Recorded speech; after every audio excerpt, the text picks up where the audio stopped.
what does it mean to be ethically fit? I think if you go to an engineering school at any university, you're going to learn about engineering. You're going to learn how to solve problems. What we're trying to do here at Widener is to challenge our students not just to problem solve, but to ask the question why. Why do we have to do it this way?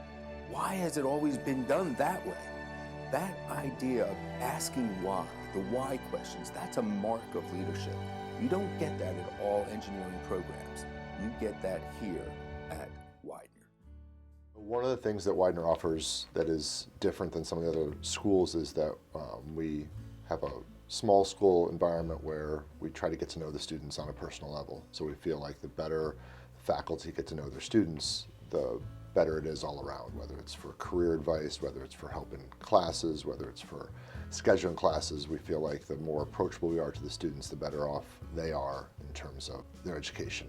In addition, we offer a hands-on application-oriented program where students get general training in general fields of engineering without specializing in any particular area.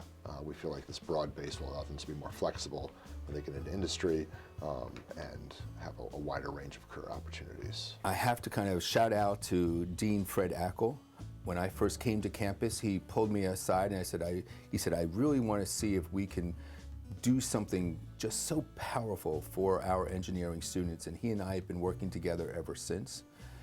Every engineering student, when they are freshmen, take Engineering 100. One workshop on what we call ethical fitness. Everybody wants to be physically fit, but what does it mean to be ethically fit? That's the first workshop. The second one is on the stereotypes that we all have about leaders. And it's just so wonderful to introduce leadership to these freshman students, and that's just one way of many that we are offering leadership opportunities to engineering students. When we developed our engineering honors program, which is different than the university-wide honors program, we wanted it to be a little different than other honors programs, and we wanted it to also embrace kind of some of the aspects of the university as a whole. And so the two things we added besides technical rigor in engineering courses were aspects of leadership and aspects of community service. So speaking specifically to the leadership side, we felt that it was important for students who are going into engineering. It's what our employers are looking for, these softer skills that are non-technical but vital for success in the workplace. The biomedical engineering major at Widener University is a new program. It started in 2011. We have had an increase in the number of students here and increase in the number of faculty that has joined since its start. There are very few biomedical engineering programs in the area, and every other university is trying to come up with a new one. We are fortunate to have a very strong, robust program here that just got its accreditation by ABET. Our biomedical engineering class is the second biomedical engineering class to come through Widener. Last year was the inaugural class, and they all graduated. And I believe we're going to be ABET accredited. Engineering programs are accredited by ABET, which is a national international organization that provides quality assurance for engineering programs. We recently went through a site visit where they took a comprehensive look at all of our engineering programs. That included a report which we described what we do in the curriculum and how we maintain quality within the program, as well as a site visit where they came, visited our labs, spoke with our faculty and students to get an on-the-ground look at the programs. And the visit was very successful. Engineering is a very application-based field, and usually people look at it as being in a co-op setting, an industrial setting, doing an internship. Biomedical engineering is a very diverse field because it requires a lot of research as well as its application. Providing students this opportunity throughout the academic year, throughout the 4 years of their presence here, it really prepares them for the real world. It offers them to see what the options are if they do want to take the next step towards graduate studies or even going to an industrial setting performing more research. So I think for a program like biomedical engineering, having students involved in undergraduate research is of utmost importance and critical. I first first semester here, I approached Dr. Singh and I was like, hey, I want to do research. I'm not sure what I really want to do, so if there's a couple of projects, every single faculty member presented their work to me, and then I got to choose what I wanted to work on. I think the Widener students are fantastic.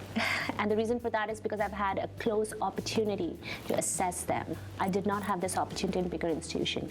55 students in a classroom, not knowing names of more than 30 of them, it's very difficult to connect with them. 17 to 20 students in a classroom, knowing them, how they're going to perform, knowing each of their weaknesses, strengths, it just allows you to be a better instructor, a better educator, and I think that's one of the strengths Widener have. I have a close, dedicated group of industry folks that meet with me on a regular basis every few years, and we go over what we're doing in the curriculum, we go over any anticipated changes, and we essentially ask them, does this work for your industry? If is what we're doing in the classroom, what we're focusing on, preparing our students well for work in your industry. And we poll people from a wide variety of industries. We've had folks from HVAC, air conditioning, heating, we've had folks from aerospace, general consulting industry, power industry, just to make sure that what we do is meaningful and we're preparing students for their careers.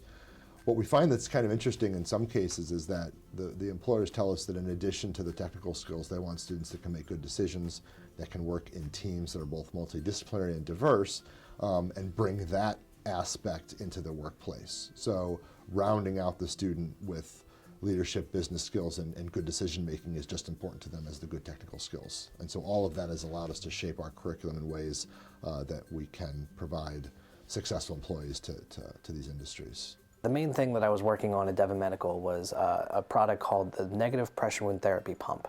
And it's about the size of a little Game Boy. And what its main job was to work with a unique type of Band-Aid for diabetic wounds. When Devon Medical manufactured 2,400 of them, they actually found a design flaw after manufacturing them. My job primarily was to go in, and it was called reworking, and I would go into every single one, unscrew them, and then take them apart and replace the silicone tubing with polyurethane tubing. What's nice about the co-op program is that it is a cycle that allows students a full year of work experience and still the ability to graduate in 4 years. That goes a long way to providing context for what they're learning in the classroom. I've had many students who'll come back and we'll show them a particular technique in class and they'll say, oh yeah, I remember there was an engineer that I worked with that was using those terms or did those calculations. And so it allows them a little more realism to what they're learning in the classroom. Boeing actually paid a pretty penny to have us testing a smaller helicopter in a controlled environment, so it's connected to a test stand that was made by the previous team. And this is a 3-year-long project, so we are the second year in a 3-year project. For my senior project, I'm developing a app for smart glasses that helps people balance and walk better. And this project is preparing me for a job. You can definitely use this app in the industry when I get out into the real world. And it's giving me a lot of good skills that I can use later on. So you want to choose something that you're passionate about and that you're going to like down the road, because a lot of people choose engineering because it's like a good, strong profession later, but if you're not passionate about it, then you're not going to enjoy it later on.